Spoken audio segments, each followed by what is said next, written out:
أعوذ بالله من الشيطان الرجيم. بسم الله الرحمن الرحيم. يا أيها الذين آمنوا قوا أنفسكم وأهليكم نارا وقودها الناس والحجارة. وقال النبي صلى الله عليه وسلم: ألا كلكم راع وكلكم مسؤول عن رعيته. صدق الله العظيم وصدق رسوله النبي الكريم. آج کے اس سیرت النبی صلی اللہ علیہ وسلم اور اصلاح معاشرہ کے صدر محترم اسٹیج پر تشریف فرما میرے دوست قاری مختار احمد ملی صاحب، مشہور شاعر آزاد انور صاحب، دیگر معززین شہر، میرے بزرگوں اور دوستوں، ماؤں اور بہنوں، کوئی لمبی گفتگو کرنے کا ارادہ نہیں ہے، بات انشاءاللہ مختصر ہوگی، لیکن حالات کے پیش نظر سیرت النبی صلی اللہ علیہ وسلم کے چند گوشے اور ہماری کوتاہیوں کے تعلق سے کچھ نشاندہی اور اس کی اصلاح کی کوشش کی جائے گی. اللہ تعالی مجھے بھی عمل کی توفیق عطا فرمائے اور آپ کو بھی. میں نے قرآن کریم کی ایک آیت کا ٹکڑا اور نبی کریم صلی اللہ علیہ وسلم کی احادیث مبارکہ میں سے ایک حدیث کا ٹکڑا پڑھا ہے. اللہ تعالیٰ نے ہمیں اور آپ کو اس دنیا میں بھیجا، اور یہ اس دنیا کا نظام ہے کہ اللہ نے اس دنیا میں جس مخلوق کو بھی وجود عطا کیا ہے، اس دنیا میں جو بھی مخلوق آئی ہے اسے بہرحال جانا ہے. اس دنیا میں کسی بھی مخلوق کو اللہ پاک نے ہمیشہ کی زندگی نہیں دی، ایک محدود زمانہ دیا ہے. ہر مخلوق کے لیے ایک وقت مقرر کیا ہے کہ وہ اس دنیا میں کب آئے گی اور اس کے جانے کا وقت کیا ہوگا. ان مخلوقات میں سے اللہ تعالیٰ نے انسانوں کو اشرف المخلوقات بنایا. اللہ ہی جانتا ہے کہ اللہ نے اس دنیا میں کتنی مخلوقات پیدا کی ہیں. ہر آنے والا دن نئی نئی دریافت کے ساتھ آتا ہے. جن مخلوقات کا انسانوں کو علم نہیں تھا، آنے والے دنوں میں ان کا علم ہوتا جا رہا ہے، اور یہ سلسلہ قیامت تک رہے گا. اللہ تعالیٰ نے کتنی مخلوقات پیدا فرمائی ہے اللہ ہی جانتا ہے، لیکن انسانوں کو اللہ پاک نے اشرف المخلوقات بنایا. ایک حدیث میں ہمارے آقا جناب رسول اللہ صلی اللہ علیہ وسلم نے فرمایا کہ ان الدنیا خلقت لکم وَإِنَّكُمْ خُلِقْتُمْ لِلْآخِرَةِ، کہ یہ پوری دنیا جس میں انسان کے علاوہ تمام مخلوقات، ہمارے آقا فرماتے ہیں کہ یہ پوری دنیا اللہ نے تمہارے لیے پیدا کی. چاند ہمارے لیے نکلتا ہے، سورج ہمارے لیے نکلتا ہے، زمین اللہ نے ہمارے لیے بنائی ہے، آسمان اللہ نے ہمارے لیے بنایا ہے. زمین کو اور اس کائنات کو رونق بخشنے کے لیے اللہ پاک نے بے شمار چیزیں پیدا فرمائی. اس دنیا کو حسن اور خوبصورتی عطا کرنے کے لیے.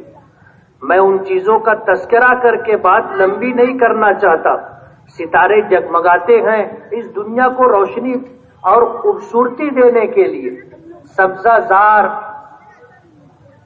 برف پوش پہاڑیاں، چشموں کا جاری ہونا، ندی نالے اور دریاؤں کا بہنا، پھل پھول کا وجود، یہ اس دنیا کو خوبصورتی عطا کرنے کے لیے اللہ نے دی.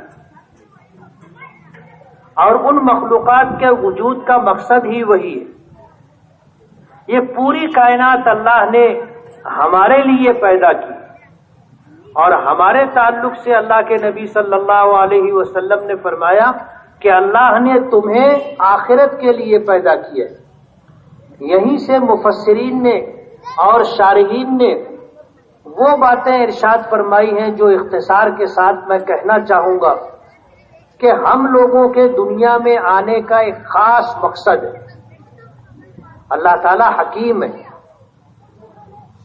اور اللہ تعالیٰ کا کوئی بھی عمل، کوئی بھی فعل حکمت سے خالی نہیں ہوتا. اللہ نے یہ دنیا ہمارے لیے بنائی اور اللہ نے آخرت بھی ہمارے لیے بنائی، اور اس دنیا میں ہمارے آنے کا مقصد اللہ پاک نے ذکر فرما دیا، وَمَا خَلَقْتُ الْجِنَّ وَالْإِنسَ إِلَّا لِيَعْبُدُونَ. اللہ پاک فرماتے ہیں کہ میں نے جناتوں کو اور انسانوں کو اپنی عبادت کے لیے پیدا کیا. اگر عربی آپ جانتے ہوتے تو قرآن کریم کی اس آیت کی ترکیب کو اور ترتیب کو دیکھ کر کے آپ کو اندازہ ہوتا کہ کتنی تاکیدات کے ساتھ اللہ پاک نے یہ بات ذکر کی. تو ہماری بھی پیدائش کا ایک خاص مقصد ہے. اللہ نے ہمیں دنیا میں یوں ہی نہیں بھیج دیا کہ ہم دنیا میں آئیں اور جیسے چاہیں ویسے زندگی گزاریں. اللہ نے اس طرح ہمیں نہیں بھیجا، بلکہ ہماری پیدائش کا ایک خاص مقصد ہے، اور وہ مقصد ہے اللہ رب العالمین کی عبادت. عبادت کس چیز کو کہتے ہیں؟ اس کے کچھ مظاہر ہیں، جیسے نماز بھی عبادت ہے، روزہ بھی عبادت ہے، زکوٰۃ کی ادائیگی بھی عبادت ہے، حج کا کرنا بھی عبادت ہے. یہ عبادت کے مظاہر ہیں. عبادت کہتے ہیں بندگی کو، عبادت کہتے ہیں غلامی کو، عبادت کہتے ہیں تابع داری کو. ہم جب اس دنیا میں آئے ہیں تو ہمیں اللہ نے بندگی کے لیے، عبادت کے لیے پیدا کیا، اور بندگی کا مفہوم یہ ہے کہ ہم اس دنیا میں آنے کے بعد جب اللہ نے ہمیں مکلف بنایا، اپنے احکامات کی تابع داری کا حکم دیا، تو ہم اللہ کی بندگی کریں. یعنی ہر قدم پر، زندگی کے ہر موڑ پر ہم اس بات کو دیکھیں کہ اللہ پاک کس چیز سے راضی ہے اور کس چیز سے اللہ پاک ناراض ہوتے.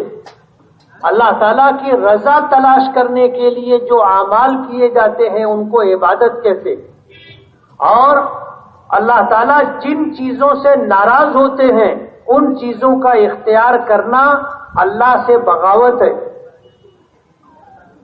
اللہ کی نافرمانی ہے اور اسے گناہ قرار دیا گیا ہے. تو ہماری اور آپ کی پیدائش اور ہمارے اور آپ کے وجود کا مقصد اللہ رب العالمین کی عبادت ہے، اس کی بندگی ہے.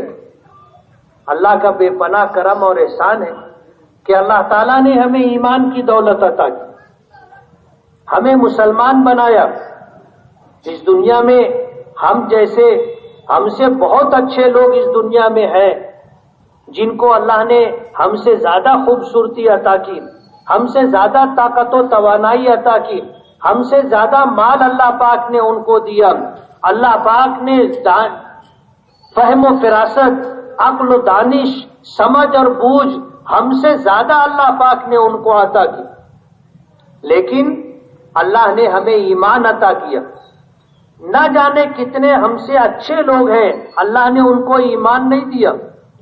آج وہ کفر کے ساتھ، شرک کے ساتھ زندگی گزار رہے. علماء نے لکھا ہے کہ اس کائنات میں اللہ کی سب سے بڑی نعمت جو اللہ نے انسانوں کو عطا کی ہے وہ ہے ایمان. اللہ رب العالمین کو ایک ماننا، وحدہ لا شریک لہ تسلیم کرنا، اور اس بات کا یقین دل میں رکھنا کہ اللہ رب العالمین ربوبیت کے اعتبار سے، الوہیت کے اعتبار سے اور عبودیت کے اعتبار سے تنہا ہے. اللہ کے سوا اس کائنات میں کوئی بھی الہ نہیں ہے، کوئی بھی معبود نہیں ہے۔ اگر عبادت کی جائے گی، بندگی کی جائے گی، پرستش کی جائے گی، پوجا کی جائے گی تو صرف اور صرف اللہ رب العالمین کی۔ اللہ کے علاوہ اس پوری کائنات میں کوئی بھی مخلوق، چاہے وہ بڑی سے بڑی مخلوق ہو، چاہے چھوٹی سے چھوٹی مخلوق ہو، چاہے اس کے اندر کتنا ہی زیادہ نفع کیوں نہ ہو یا کتنا ہی زیادہ نقصان کیوں نہ ہو، اس کی عبادت نہیں کی جائے۔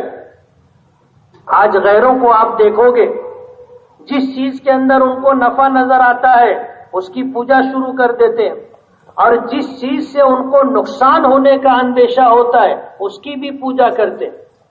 آپ دیکھ لو، اور حیرت کی بات یہ ہے کہ ایسی بھی چیزوں کی پرستش اور پوجا کی جاتی ہے جس سے نہ کسی طرح کا نقصان اور نہ کسی طرح کا نفع وابستہ ہے، یعنی وہ چیز نہ نقصان پہنچا سکتی ہے نہ نفع دے سکتی ہے، مگر اس کی بھی اس دنیا میں پرستش اور پوجا ہوتی ہے۔ جیسے پتھر ہے، پتھر کیا نفع پہنچائے گا یا کیا نقصان دے گا، لیکن اس پتھر کو تراش کر کے عجیب و غریب شکل دے کر کے آج دنیا میں لوگ اس کی پوجا کرتے، اس کی پرستش کرتے، اس کو نفع اور نقصان کا مالک سمجھتے، جبکہ اللہ نے جو عقل ہمیں دی ہے، جو سمجھ بوجھ ہمیں عطا کی ہے، اگر عقل کی کسوٹی پر بھی پیمانے پر اسے دیکھا جاتا تو ایک پتھر نہ کسی طرح کا نفع پہنچا سکتا ہے نہ کسی طرح کا نقصان پہنچا سکتا ہے، مگر دنیا میں لاکھوں لوگ ہیں جو پتھر کی پرستش اور پوجا کرتے، اور جو چیزیں نفع دیتی ہیں اس کی بھی پوجا کی جاتی ہے، جو چیز نقصان دیتی ہے اس کی بھی پوجا کی جاتی ہے۔ اگر ناگ کی اور سانپ کی پوجا کی جاتی ہے تو اس لیے کہ وہ ڈس لے تو آدمی مر جاتا ہے۔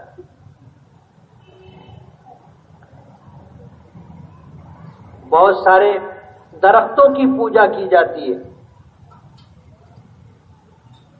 درختوں کی پوجا کی جاتی ہے، عجیب و غریب چیزوں کی پوجا کی جاتی ہے۔ عقل کے پیمانے پر اگر دیکھا جائے تو بات سمجھ میں نہیں آتی،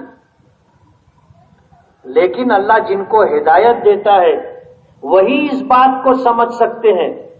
جس کے سینے کو اللہ ہدایت کے لیے کھول دے اسے یہ بات سمجھتی ہے۔ اسی لیے قرآن کریم میں آتا ہے نا کہ وَمَا كُنَّا لِنَهْتَدِيَ لَوْلَا أَنْ هَدَانَا اللَّهُ، اگر اللہ ہمیں ہدایت نہ دیتا تو ہم بھی ہدایت نہیں پاتے۔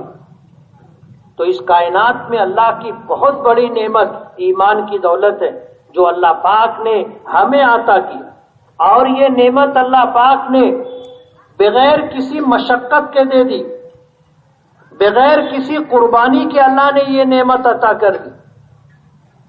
ہمارے ماں باپ مسلمان تھے، اللہ نے مسلمان ماں باپ کی گود میں ہمیں ڈالا تو ماں باپ کی طرف سے ہمیں وراثت میں ایمان مل گیا۔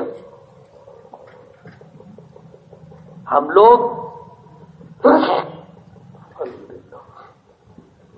لوگ پیدائشی مسلمان، ہمیں ایمان اور اسلام ماں باپ سے ملا، ماں باپ مسلمان تھے تو ہم نے بھی اسلام قبول کر لیا۔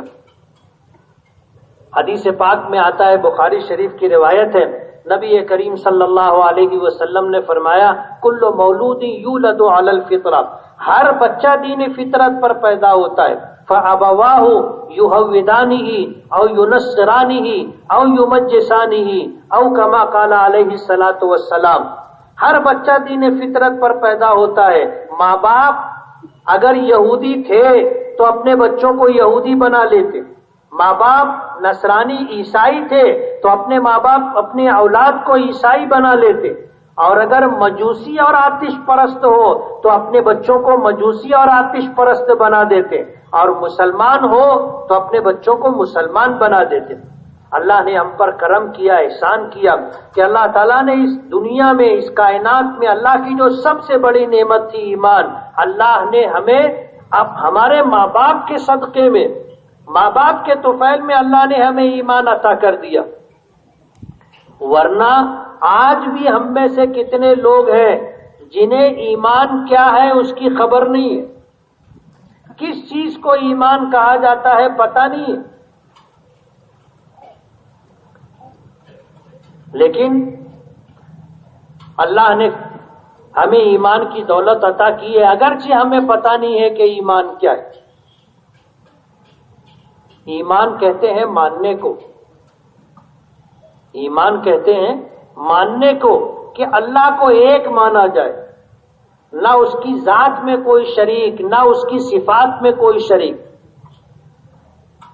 اللہ جیسا کوئی نہیں، تنے تنہا وہی معبود ہے، اسی کی عبادت کی جائے گی۔ اور اللہ نے اپنی پہچان کرانے کے لیے اپنا پیغام جن کے ذریعے سے بندوں تک پہنچانا تھا، ایسے انسانوں کو اللہ پاک نے نبوت اور رسالت کی ذمہ داری دی۔ ہم ان تمام انبیاء کرام علیہم الصلاۃ والسلام کو نبی اور رسول مانتے ہیں جنہیں اللہ نے نبوت اور رسالت عطا کی۔ ہم ان کی بھی تصدیق کرتے ہیں کہ یہ اللہ کے نبی ہیں، اور ان کی باتوں کی بھی تصدیق کرتے ہیں کہ جو باتیں انہوں نے کہی ہیں وہ سب کچھ سچ ہے۔ تو نبیوں کی نبوت اور رسولوں کی رسالت پر ایمان لانا، یعنی دل سے ان کو نبی اور رسول تسلیم کرنا اور ان کی باتوں کو سچ ماننا، یہ ہے ایمان۔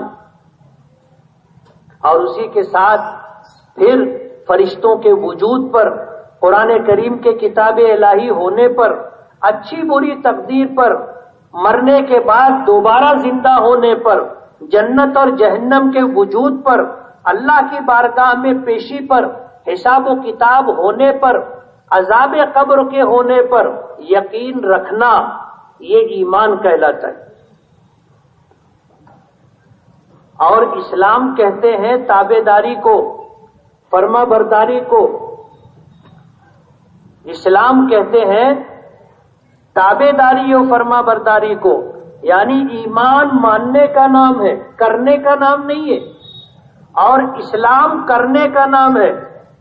نماز ہے، نماز پڑھنی پڑے گی، روزہ رکھنا پڑے گا، صاحب نصاب ہیں تو زکوٰۃ دینی پڑے گی، صاحب استطاعت ہیں تو حج کرنا پڑے گا۔ کرنے والے جتنے کام ہیں وہ سب اسلام کہلاتے، اور ماننے والی جتنی باتیں ہیں ان کا ماننا ایمان کہلاتا ہے۔ اللہ رب العالمین کو اللہ کی الوہیت کے اعتبار سے، ربوبیت کے اعتبار سے اور عبودیت کے اعتبار سے تنے تنہا ماننا کہ نہ اس جیسا اس کی ذات میں کوئی شریک ہے، نہ اس جیسا اس کی صفات میں کوئی شریک ہے، اس کا نام ہے ایمان۔ جب کوئی شخص اسلام قبول کرتا ہے تو ہم اس کو یہی پڑھواتے ہیں، غسل کر لے، پاکی حاصل کر لے۔ اس کو کہا جاتا ہے اشہد ان لا الہ الا اللہ واشہد ان محمدا عبدہ ورسولہ۔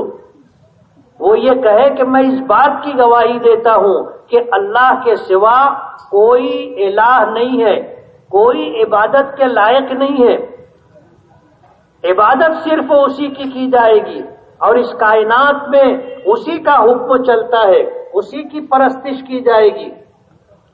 اس اللہ کے الہ ہونے کی گواہی دینا، معبود برحق ہونے کی گواہی دینا، اور نبی کریم صلی اللہ علیہ وسلم کی نبوت اور رسالت کی گواہی دینا کہ آپ اللہ کے نبی اور اللہ کے بندے، اس بات کی گواہی دینا ایمان کہلاتا ہے۔ اور جب آدمی ایمان قبول کر لے، اللہ نے ایمان کی دولت عطا کر دی، اب اس کے ذمے لازم ہے کہ وہ اپنی زندگی اللہ کے حکموں کے مطابق گزارے، اور اپنے نبی جناب رسول اللہ صلی اللہ علیہ وسلم کی سنتوں اور آپ کے طریقے کے مطابق گزارے۔ یہ ہے اسلام، اور ایسا کرنے والے کو مسلمان کہتے۔ ان بنیادی باتوں کے ساتھ آج ہم اپنی زندگی پر نظر ڈالیں، اپنے گھر والوں کی زندگی کو دیکھیں۔ اپنے رشتے دار، اپنے پڑوسی، اپنے دوست و احباب اور سماج میں جو لوگ اپنے مسلمان ہونے کا دعویٰ کرتے ہیں، اگر ان کی زندگی کو دیکھیں تو ہم کو یہ بات سمجھ میں آئے گی، یہ بات سمجھ میں آئے گی کہ کون مسلمان ہے اور کون نہیں ہے۔ مسلمان کہتے ہیں جو اللہ کے حکموں کی تعمیل کرے، اللہ کے حکموں کو پورا کرے۔ اللہ کا حکم ہے 5 وقت کی نماز پڑھنا، اللہ کا حکم ہے رمضان المبارک کے روزے رکھنا، اللہ کا حکم ہے صاحب نصاب ہو تو زکوٰۃ ادا کرنا، اللہ کا حکم ہے کہ صاحب استطاعت ہو تو حج کرنا، اور پھر اسی کے ساتھ اللہ تعالیٰ کے بے شمار احکامات ہیں۔ حلال طریقے سے کمانا، جائز مقامات پر خرچ کرنا، ماں باپ کی خدمت کرنا، ماں باپ کی اطاعت کرنا، لوگوں کے حقوق ادا کرنا، کسی کو اذیت اور تکلیف نہ دینا، ایسے اللہ پاک کے بہت سارے احکامات ہیں۔ ان تمام احکامات پر عمل کرنے والے، اطاعت اور فرما برداری کرنے والے کو مسلمان کہا جاتا ہے۔ اور آج کا مسلمان کیسا ہے آپ دیکھ لو۔ نماز ایک وقت کی نہیں پڑھتا، رمضان کا مہینہ آتا ہے روزے نہیں رکھتا۔ ہم میں کتنے لوگ ایسے ہیں کہ صاحب نصاب ہیں زکوٰۃ ادا نہیں کرتے، صاحب استطاعت ہے حج کی توفیق نہیں ہوتی، لیکن وہ ایسا سمجھتے ہیں کہ میں مسلمان ہوں، ایسا سمجھتے ہیں کہ مسلمان ہوں، اور دنیا بھی ان کو مسلمان سمجھتی ہے۔ اسی لیے علماء نے لکھا کہ دنیا میں بہت لوگ ایسے ہوں گے جو اپنے آپ کو مسلمان سمجھتے ہیں، لیکن اللہ کی فہرست میں وہ مسلمان نہیں۔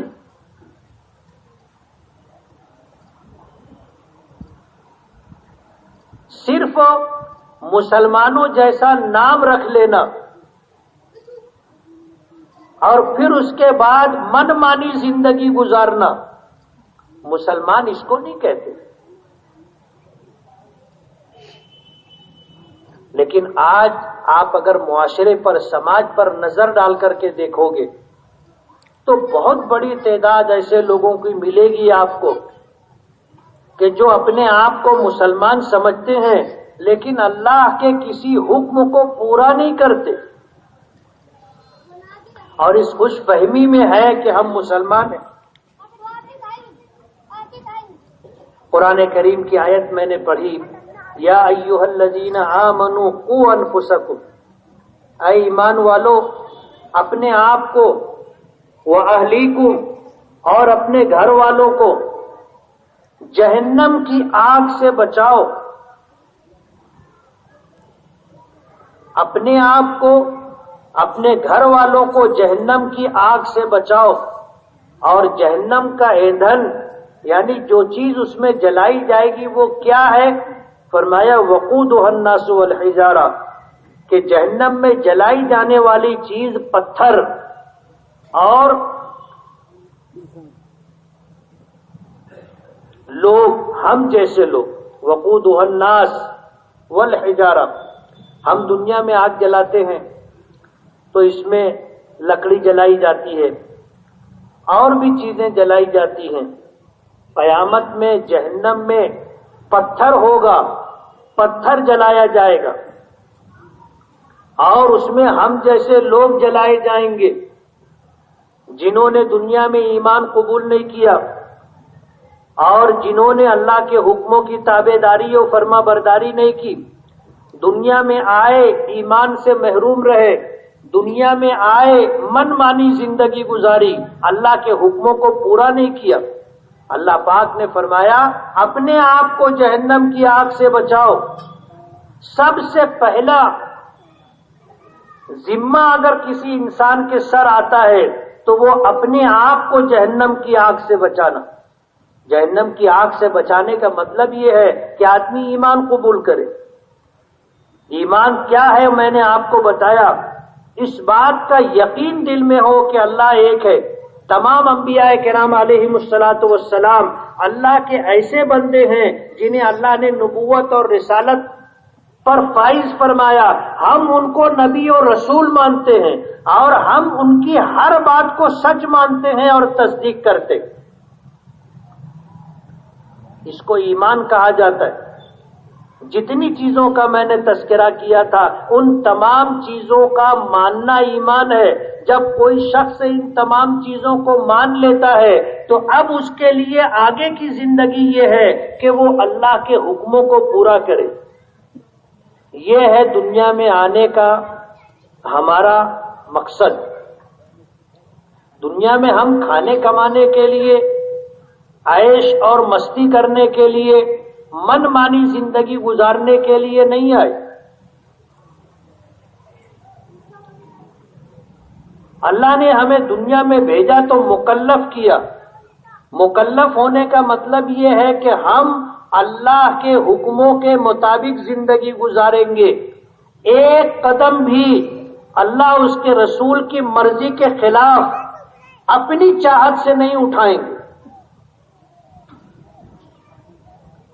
یہ ہے اسلام.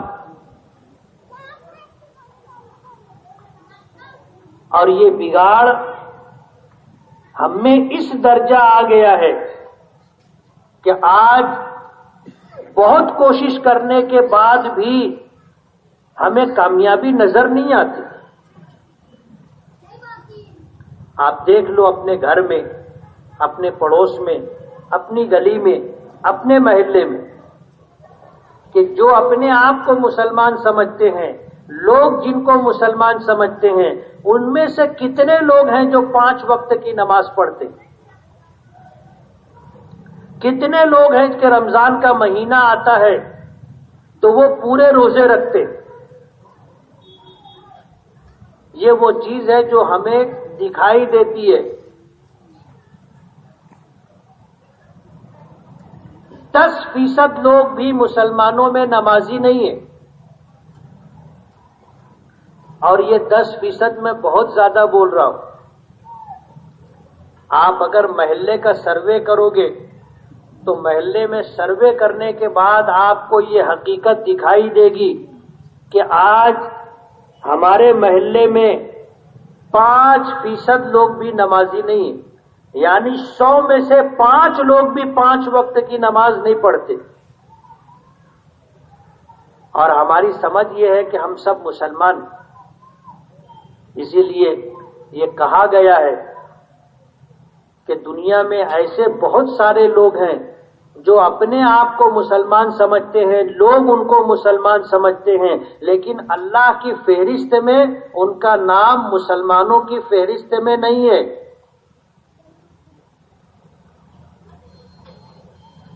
بہت عجیب صورتحال. تو سب سے پہلی ذمہ داری ہم پر جو عائد ہوتی ہے کہ ہم اپنے آپ کو جہنم کی آگ سے بچائیں. اگر ہمارے پاس ایمان نہیں ہے تو ہم کو جہنم میں جانے سے کوئی چیز نہیں روک سکتی. ایمان نہیں ہے تو ٹھکانہ جہنم ہے. ٹھکانہ جہنم. اور اگر اس کی ایک جھلک آپ دیکھنا چاہے تو آپ کو ہمارے سماج میں جو واقعات پیش آتے ہیں، لوگ جن چیزوں کو اختیار کر کے زندگی گزارتے ہیں یا دنیا سے جاتے ہیں تو آپ کو سمجھ میں آئے گا. اگر دل میں ایمان ہے، دل میں ایمان ہے تو ایسا آدمی کبھی خودکشی نہیں کرتا.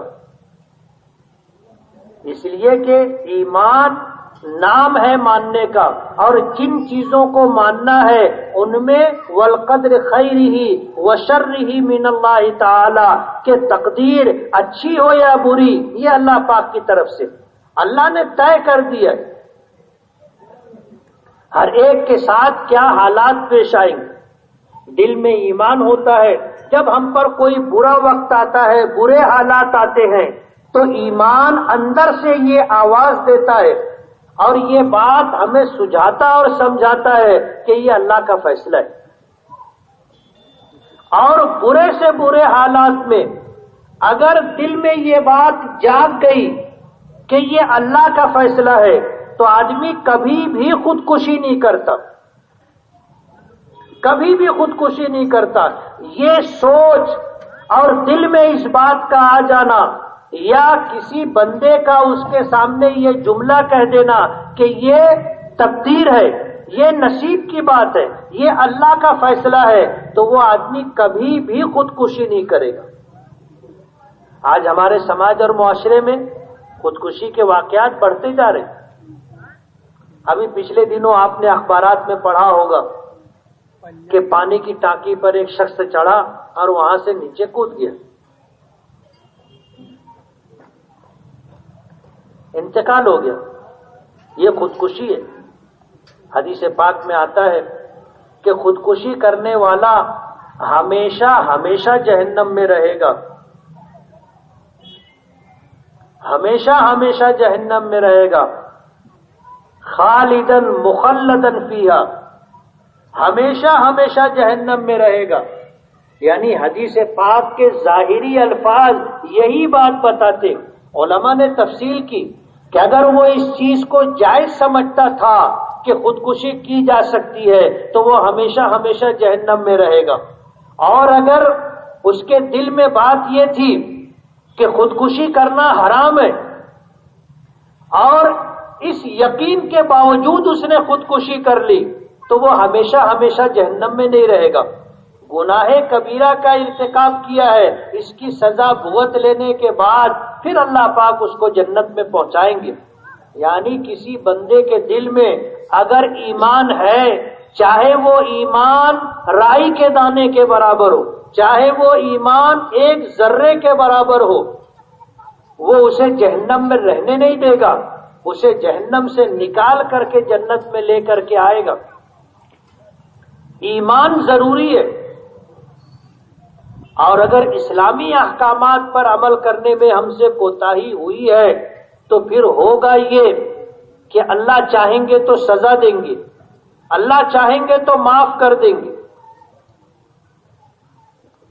ایمان کے بغیر آدمی جنت میں نہیں جائے گا، اور اگر کسی کے پاس ایمان نہیں ہے، وہ 5 وقت کی نماز بھی پڑھے، روزہ بھی رکھے، زکوٰۃ بھی دے، حج بھی کرے اور قرآن کریم کی تلاوت بھی کرے، ایمان کے بغیر جنت میں نہیں جائے گا۔ یعنی ایمان کے معاملے میں کوئی سمجھوتا نہیں ہے۔ اللہ پاک کا فیصلہ ہے ان اللہ لا یغفر ان یشرک بہ ویغفر ما دون ذلک لمن یشاء۔ اللہ پاک نے یہ طے کر دیا ہے کہ اللہ تعالیٰ شرک کرنے والوں کی مغفرت نہیں فرمائے گا، اور جو آدمی مشرک نہیں ہوگا اور اللہ کی نافرمانی کیا تو اللہ کی مشیت اور ارادے کے تحت ہے، اللہ چاہے گا تو معاف کر دے گا، اللہ چاہے گا تو سزا دے گا۔ بہت سارے اللہ کے بندے ایسے بھی ہوں گے کہ جن کے ایمان کی خبر اللہ کے علاوہ کسی کو نہیں ہوگی، نہ کسی فرشتے کو اور نہ کسی اور کو، صرف اللہ کو ان کے ایمان کی خبر ہوگی۔ حدیث پاک میں آتا ہے کہ جب میدان محشر بپا ہوگا اور میدان محشر کے اندر حساب و کتاب شروع ہوگا تو جن کے پاس ایمان نہیں ہے ان کا کوئی حساب و کتاب نہیں، ان کو بغیر حساب و کتاب کے جہنم میں ڈالا جائے گا، دوزخ میں جائیں گے۔ اور اللہ کے کچھ بندے ایسے بھی ہوں گے جن کے متعلق آتا ہے کہ وہ بغیر حساب و کتاب کے جنت میں جائیں گے۔ ایسے کتنے لوگ ہوں گے اللہ بہتر جانتا ہے، لیکن ہوں گے ایسے لوگ۔ جب یہ لوگ بغیر حساب و کتاب جنت میں جانے والے جنت میں چلے گئے اور بغیر حساب و کتاب جہنم میں جانے والے جہنم میں چلے گئے تو پھر جو لوگ بچیں گے ان کا حساب و کتاب ہوگا، ان کا حساب و کتاب ہوگا۔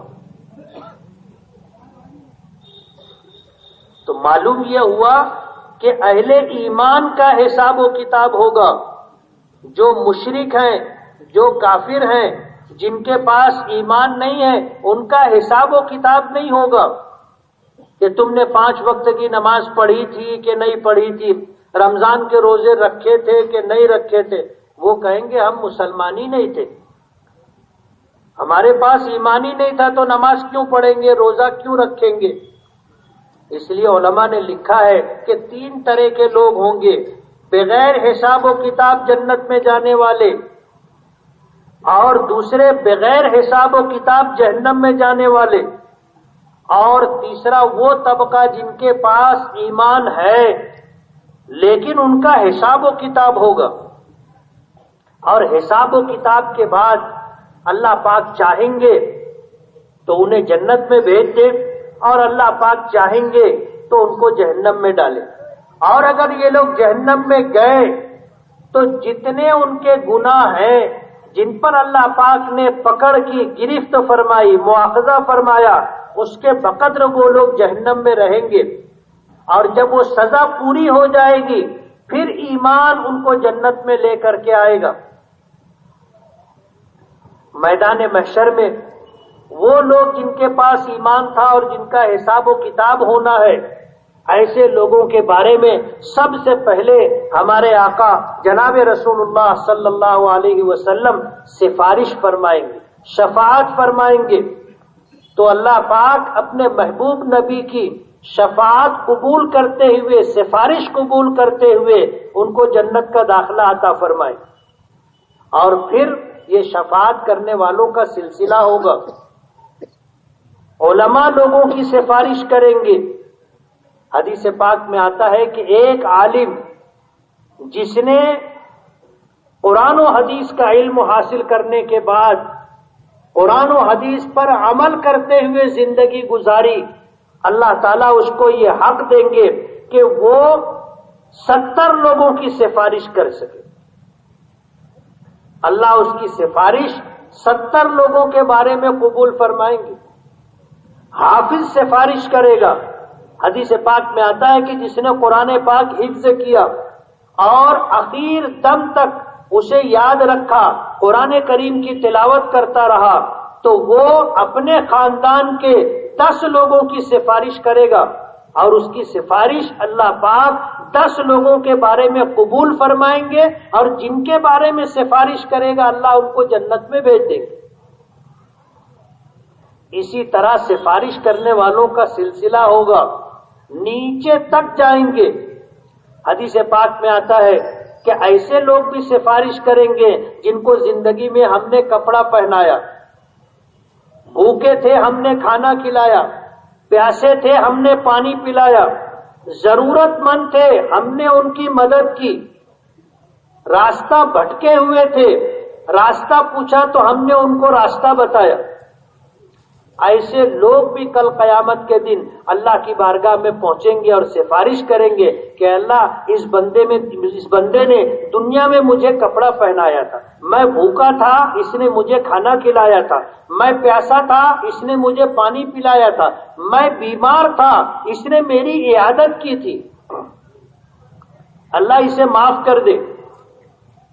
سفارش کریں گے، اللہ چاہے گا ان کی سفارش قبول کر لے گا اور ان کو جنت میں بھیج دے گا۔ کچھ ایسے لوگ بھی ہوں گے کہ کوئی سفارش کرنے والا نہیں ہوگا، جہنم میں جائیں گے اپنے گناہوں کی وجہ سے، اور پھر جہنم سے نکلتے رہیں گے۔ حدیث پاک میں آتا ہے کہ کچھ ایسے لوگ بھی ہوں گے جن کے دل میں ایمان اتنا معمولی ہوگا کہ اللہ کے علاوہ ان کے ایمان کی کسی کو خبر نہیں ہوگی۔ پھر اللہ پاک جب سب سفارش کرنے والے سفارش کر چکیں گے، اب کوئی سفارش کرنے والا نہیں ہوگا، تو اللہ پاک ایسے لوگوں کو جن کے دل میں ایمان اتنا معمولی تھا کہ صرف اللہ جانتے تھے، اللہ ایسے لوگوں کو جہنم میں سے سمیٹ کر کے ایسے نکالیں گے، اور 3 مرتبہ ایسے نکالیں گے اور ان کو جنت کا داخلہ عطا فرمائیں۔ اس لیے میں یہ کہہ رہا تھا کہ اگر دل میں ایمان ہے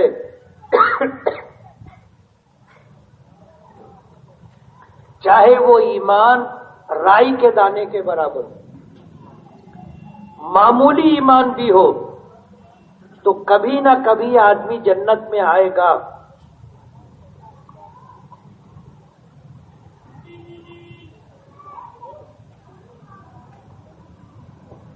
اور اگر ایمان ہی نہیں ہے تو پھر جنت میں آنے کا کوئی سوال نہیں۔ اس لیے دنیا میں ہمارے آنے کا مقصد کہ ہم دنیا میں آنے کے بعد ایمان لائیں،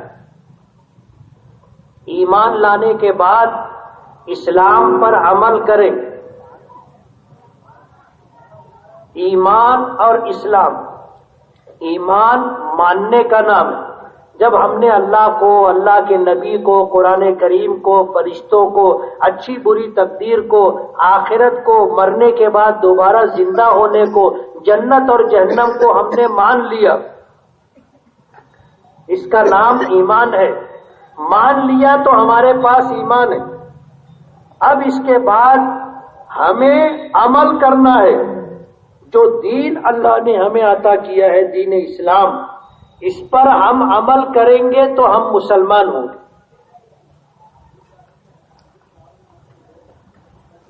آج حالات آپ دیکھ لو، اگر تنہائی میں آپ غور کرو گے، اپنے دل کا جائزہ لوگے، ٹٹولو گے، تو سمجھ میں آئے گا کہ ایمان ہے یا نہیں، اور ہے تو کیسا ہے، کتنا ہے۔ اور عملی زندگی میں آپ دیکھو گے تو سمجھ میں آئے گا کہ ہم کتنے فیصد مسلمان، ہم اللہ کے حکموں کو، دین اسلام پر کتنا عمل کرتے، تب ہم کو سمجھ میں آئے گا۔ آج حالات ایسے ہو گئے کہ ہر آدمی دوسرے کو دیکھتا ہے، دوسرے کے حساب و کتاب کی فکر میں رہتا ہے اور اپنی طرف سے غافل ہے۔ اسی لیے قرآن کریم میں آیا کہ دوسروں سے پہلے اپنی فکر کرو۔ یا ایھا الذین آمنوا قوا انفسکم، اے ایمان والو اپنے آپ کو جہنم کی آگ سے بچاؤ، واہلیکم، اپنے بیوی، اپنے بچے، اپنے بھائی بہن، اپنے اہل خانہ، ان لوگوں کو جہنم کی آگ سے بچاؤ۔ آج ایسا ہو گیا کہ آدمی سمجھتا ہے کہ میں نماز پڑھ رہا ہوں بس کافی ہے۔ بیوی نماز نہیں پڑھتی لیکن کبھی اس کو نماز کی تاکید نہیں کرتا، بچے نماز نہیں پڑھتے، کبھی بچوں کو نماز کی تاکید نہیں کرتا۔ ہمارے گھر میں اور بھی افراد رہتے ہیں، بوڑھے ماں باپ رہتے ہیں، ہمارے بھائی بہن رہتے ہیں، ہم ان کی نمازوں کی فکر نہیں کرتے، اللہ کے حکموں پر عمل کر رہے ہیں نہیں کر رہے ہیں ہم اس کی فکر نہیں کرتے، حالانکہ ہم اس بات کے مکلف ہیں۔ اللہ پاک نے فرمایا پہلے اپنی فکر کرو، قوا انفسکم واہلیکم، اپنے بعد اپنے گھر والوں کی فکر کرو کہ کہیں یہ اپنی ایمان سے محرومی اور بد عملی کی وجہ سے جہنم میں نہ جائے، جہنم کا ایندھن نہ بنے۔ اللہ نے ہمیں اس بات کا مکلف کیا۔ نبی کریم صلی اللہ علیہ وسلم کی ایک حدیث مبارک میں نے پڑھی تھی کہ الا سن لو کلکم راعی، تم میں کا ہر شخص ذمہ دار ہے، ہر شخص ذمہ دار ہے، اپنی ذات کا، اپنے ماتحتوں کا۔ ماتحتوں میں بیوی ہے، بچے ہیں، وہ لوگ جو ہماری سرپرستی میں رہتے ہیں، وہ سب ہماری رعیت ہے، ہماری سرپرستی میں رہتے ہیں، ان کے اعمال کی بھی ہمیں جواب دہی کرنی ہے۔ فرمایا الا سن لو کلکم راعٍ، تم میں کا ہر شخص ذمہ دار ہے، وکلکم مسئول عن رعیتہ، اور تم میں سے ہر ایک سے کل قیامت کے دن اس کے ماتحتوں کے بارے میں پوچھا جائے گا، سوال کیا جائے گا، حساب و کتاب لیا جائے گا۔ صرف اپنا نماز پڑھ لینا کافی نہیں ہے، ہم مکلف ہیں اس بات کے کہ خود بھی نماز پڑھیں، اللہ کے حکموں پر رہے، اور پھر اپنے ماتحتوں کو بھی اللہ کے دین پر لانا، عمل کروانا ہماری ذمہ داری ہے۔ آپ دیکھو گے ہمارے گلی محلے میں ایسے گھر ہیں کہ فجر کی نماز کے لیے وہاں سے ایک آدمی نکلتا ہے، نماز کے لیے جاتا ہے، جبکہ گھر میں اور بھی 2-5 لوگ ہیں، اور بھی 2-5 لوگ ہیں مرد بالغ، وہ لوگ مسجد میں نماز کے لیے نہیں جاتے، ایک آدمی نکل کر کے جاتا ہے، وہ ذمہ دار ہے، خود بھی مسجد جائے باجماعت نماز کے لیے اور اپنے گھر کے تمام بالغ بچوں کو نماز کے لیے مسجد لے کر کے جائے۔ حضور نے فرمایا یہ اس کی ذمہ داری ہے، اور اگر پوری نہیں کرے گا کل قیامت کے دن اللہ تعالیٰ اس سے پوچھیں گے۔ اور ایک قدم اور آگے، کل قیامت کے دن جب اللہ کی بارگاہ میں پیشی ہوگی تو ہماری اولاد بھی ہمارے سامنے اپنا حق مانگنے کے لیے کھڑی ہوگی،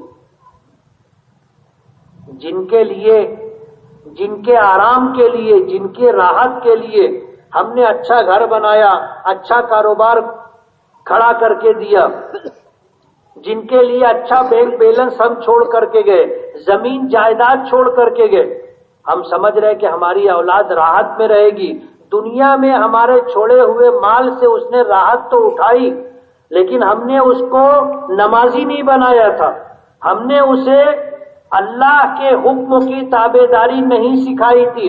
کل قیامت کے دن اللہ کی بارگاہ میں کھڑا ہوگا اور ہمارا بیٹا، ہماری بیٹی، ہمارے ماتحت ہمارے خلاف اللہ کی بارگاہ میں مقدمہ کریں گے کہ اس نے ہمارے لیے کارخانہ تو چھوڑا تھا، سائزنگ تو چھوڑی تھی، زمین جائیداد تو چھوڑی تھی، کاروبار تو ہمارے لیے کھڑا کر کے دیا تھا، لیکن ہماری تربیت نہیں کی تھی، ہمیں نمازی نہیں بنایا تھا، تیرے حکموں پر عمل کرنے والا ہمیں نہیں بنایا تھا، ہماری دنیا بنانے کی فکر کی تھی، آخرت بنانے کی فکر نہیں کی۔ وہ اپنا حق مانگنے کے لیے کھڑے ہوں گے۔ اولاد کا ہم پر حق ہے، اولاد کا ہم پر حق ہے۔ کتابوں میں آتا ہے کہ اولاد کا 3 حق ہے۔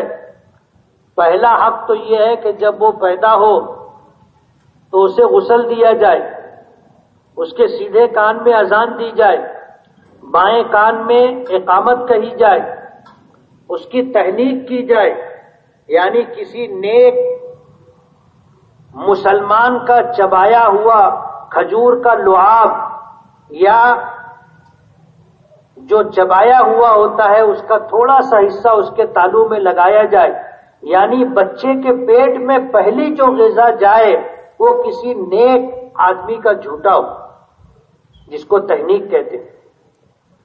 صحابہ کرام کے ہاں جب اولاد پیدا ہوتی تھی تو وہ حضور کی خدمت میں کھجور لے کر کے آیا کرتے تھے۔ حضور پاک صلی اللہ علیہ وسلم اس کھجور کو چبا لیا کرتے تھے، اور بالکل ایسا کہ بچے کے لیے نقصان دہ نہ ہو، اور پھر وہ اپنے منہ سے نکال کر کے دیا کرتے تھے، اور صحابہ کرام لے جا کر کے تھوڑا سا اپنی انگلی میں لگا کر بچے کے اوپر تالو میں لگا دیا کرتے تھے، بچہ لعاب کے ساتھ اسے چوس لیا کرتا تھا۔ یہ پہلی غذا جو بچے کے پیٹ میں جاتی، یہ پہلا حق ہے اولاد کا، اس کا اچھا نام رکھنا۔ اس کے بعد دوسرا حق اذان کہنا، اقامت کہنا، تہنیک کرنا پہلا حق۔ دوسرا حق اس کا اچھا نام رکھنا۔ اچھا نام سمجھتے ہو؟ اچھا نام اس کو کہتے ہیں جو ماضی میں نیک لوگوں کا نام رہا، اللہ کے نیک بندوں کا جو نام رہا وہ نام رکھا جائے، جس نام کا معنی و مفہوم بھی اچھا ہو۔ آج صورتحال یہ ہو گئی ہے کہ ہم میں کا ہر شخص نام رکھنے کے لیے نیا نام تلاش کرتا ہے، اور اس کی کوشش یہ ہوتی ہے کہ ایسا نیا ہو کہ کسی نے رکھا نہ ہو۔ اب ظاہر بات ہے یہ سوچ ہی غلط ہے، یہ سوچ ہی غلط ہے کہ ایسا نام رکھا جائے کہ کسی کا نہ ہو، نیا نام۔ اب ظاہر بات ہے جتنا اچھا نام تھا اچھے لوگ رکھ کے گئے، اب آدمی نیا نام تلاش کرے گا تو وہ اچھا نام نہیں رہتا۔ میں نے پیچھے اصلاح معاشرہ کے جلسے میں کہا تھا کہ ایک صاحب کے یہاں بیٹا پیدا ہوا تو پہلے بیٹے کا نام اس نے رکھا سنجاب، ریشم کے کپڑے کو سنجاب کہتے ہیں۔ دوسرا بیٹا پیدا ہوا، اس کا نام رکھا سرخاب، پھر اس کو کچھ سمجھ میں نہیں آ رہا تھا۔ تیسرا بیٹا پیدا ہوا، میرے پاس آیا، بولے 2 بیٹے ہیں، ایک کا نام سنجاب ہے، ایک کا نام سرخاب ہے، اب تیسرا بیٹا پیدا ہوا اسی وزن پہ بتاؤ۔ میں نے کہا پنجاب رکھ دو۔ جب نیا ہی نام آدمی کو رکھنا ہے تو پنجاب، پورے مالیگاؤں میں گھوم جاؤ کسی کا نام نہیں۔ کبھی آپ کے علم میں ہے کہ پورے مالیگاؤں میں کسی کا نام پنجاب ہو؟ ایک صاحب آئے، کہنے لگے کہ میرے یہاں بیٹی ہوئی ہے، ایسا نام بتاؤ کہ مالیگاؤں میں کسی کا نام۔ میں نے کہا فاختہ رکھ دے اس کا نام۔ ظاہر بات ہے، اچھا نام لوگ رکھ چکے، نیا نام تلاش کرو گے تو ایسے ہی سب ملیں گے۔ اس لیے اولاد کا حق یہ ہے کہ اس کا اچھا نام جو اللہ کے نیک بندوں نے نام رکھا تھا وہ نام رکھا جائے، جس کا معنی و مفہوم بھی اچھا ہو۔ اگر کسی لفظ کا نام کا معنی و مفہوم اچھا نہ ہو تو وہ نام نہیں رکھنا چاہیے۔ حضرت فاطمہ رضی اللہ تعالی عنہا کے یہاں پہلے بیٹے کی پیدائش ہوئی۔ حضرت فاطمہ کے شوہر حضور کے داماد حضرت علی رضی اللہ تعالی عنہ، انہوں نے نام رکھا حرب۔ حرب کے معنی جنگ کے آتے۔ حضور گھر تشریف لے گئے، پوچھا کیا نام تجویز کیا، تو بتایا کہ حرب۔ حضور نے فرمایا کہ یہ اچھا نام نہیں ہے، نام رکھو حسن۔ دوسرے بیٹے پیدا ہوئے، پھر حضرت علی نے نام رکھا حرب۔ حضور پہنچے، پوچھا کیا نام تجویز کیا، بتایا کہ حرب۔ حضور نے فرمایا کہ نہیں، یہ اچھا نام نہیں ہے، اس کا نام حسین رکھو۔ پھر تیسرے بیٹے پیدا ہوئے، پھر نام رکھا حرب۔ حضور تشریف لے گئے، پوچھا کیا نام ہے، کہا حرب۔ کہا کہ نہیں، اس بچے کا نام محسن ہوگا۔ حسن اور حسین رضی اللہ تعالی عنہما، دنیا ان کو تو جانتی ہے لیکن تیسرے بیٹے نہیں معلوم لوگوں کو۔ ان کا نام محسن تھا۔ تو میں یہ بتا رہا تھا کہ نام ایسا رکھا جائے کہ جو دیندار لوگوں نے رکھا ہو، نبیوں کا نام، صحابہ کا نام، تابعین، تبع تابعین کا نام، ازواج مطہرات کا نام، حضور کی بیویوں، حضور کی بیٹیوں کا نام، صحابیات کا نام، ایسا نام رکھنا چاہیے۔ یہ دوسرا حق ہے۔ اور تیسرا حق بچے کی تعلیم اور تربیت۔ ہم لوگ بچوں کے حقوق کے تعلق سے بہت کوتاہی۔ بہت سارے بچے ایسے ہوتے ہیں ان کے کان میں نہ اذان دی جاتی نہ اقامت کہی جاتی۔ بعد میں کبھی ماں باپ کو معلوم پڑتا تو وہ آ کے مسئلہ پوچھتے، بولے بچہ ہوا تھا اذان تو دیے ہی نہیں۔ اور نام کیسا رکھا جاتا ہے سب کو پتہ ہے۔ اور تعلیم و تربیت دور دور تک نہیں۔ شریعت کی نظر میں تعلیم و تربیت، تعلیم سے مراد قرآن و حدیث کی تعلیم۔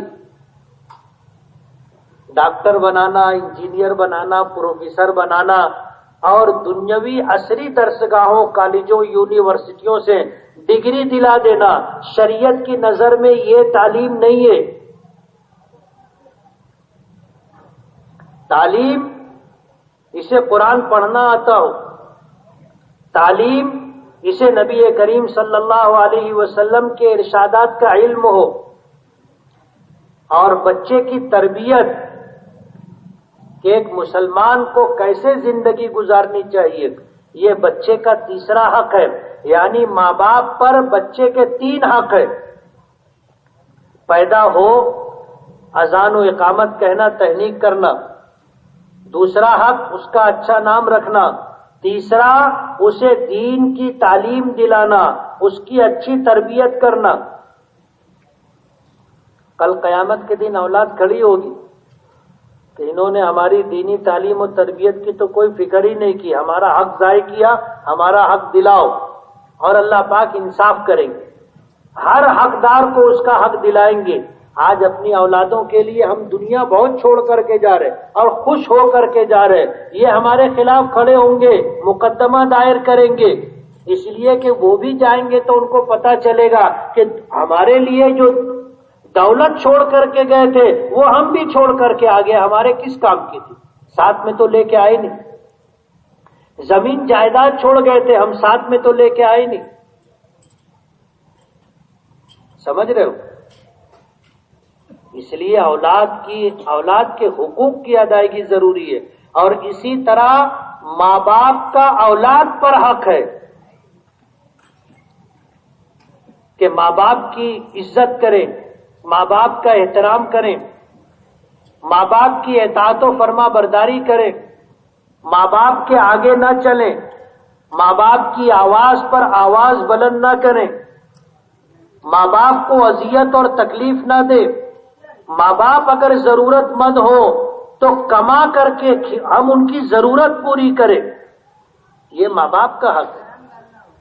آج ہو یہ گیا، نہ ماں باپ اولاد کا حق ادا کرتے، نہ اولاد ماں باپ کا حق ادا کرتی، اور اس میں کوتاہی پہلے ماں باپ کی طرف سے ہوتی ہے۔ ماں باپ اولاد کا حق ادا نہیں کرتے، یعنی ان کی تعلیم و تربیت نہیں کی تو انہیں پتہ ہی نہیں ہوتا کہ ماں باپ کا کیا مقام ہے، ماں باپ کے کیا حقوق ہے، اسے معلوم ہی نہیں ہوتا، اور پھر بعد میں ماں باپ روتے ہیں۔ امام صاحب سے پانی دم کروائیں گے، دعا کروائیں گے، تعویذ لائیں گے کہ میرا بیٹا میری بات مانتا نہیں، ہمارا احترام کرتا نہیں، ہم نے ان کو سکھایا ہی نہیں، بتایا ہی نہیں، تو کہاں سے کرے گا وہ؟ اس لیے سماج اور معاشرے میں بگاڑ دونوں طرف سے۔ آج اس موقع پر یہ گزارش کرنے کے لیے ہم لوگ آئے ہیں کہ ہم اپنے آپ کو اور اپنے اہل و عیال کو جہنم کی آگ سے بچائیں، ہم اللہ کے حکموں پر چلیں، ایمان ہمارا بنے، ایمان ہمارا مضبوط رہے، ایمان ہمارا کامل ہو، اور اسی کے ساتھ ہم اللہ کے حکموں پر عمل کریں تاکہ ہم اپنے آپ کو جہنم کی آگ سے بچائیں، اور پھر اپنی اولاد کا ایمان اور اپنی اولاد کو اللہ کا تابع دار و فرما بردار بنانے کی کوشش کریں تاکہ وہ آخرت میں جہنم سے بچ جائے۔ اس بات کی ذمہ داری ہم سب کی۔ اگر ہم اولاد ہیں تو ماں باپ کا حق ادا کریں، اور ہم ماں باپ بن گئے تو پھر اولاد ہمارا حق ادا کرے۔ اس بات کی کوشش کریں۔ دنیا بہت محدود ہے اور زندگی بہت مختصر ہے۔ ہم 60-70 سال کی زندگی دے کے دنیا میں بھیجے گئے، کتنے لوگ اس سے پہلے ہی چلے جاتے، بڑے بڑے نامی گرامی لوگ دنیا میں آئے چلے گئے، آج کوئی ان کا نام لینے والا بھی نہیں، کوئی یاد کرنے والا بھی نہیں۔ اس لیے ہم اپنی اور اپنے اہل و عیال کی فکر کریں تاکہ کل ہم اللہ کے غضب سے، اللہ کی ناراضگی سے اور جہنم کے عذاب سے بچ جائیں، اور اللہ تعالی ہمیں جنت میں ٹھکانہ عطا فرمائے۔ وآخر دعوانا ان الحمدللہ رب العالمین۔ محترم حضرات، دعا سے پہلے کچھ اعلان ہے۔ کل بروز سنیچر کو سراج چوک چونا۔ اعوذ باللہ من الشیطان الرجیم۔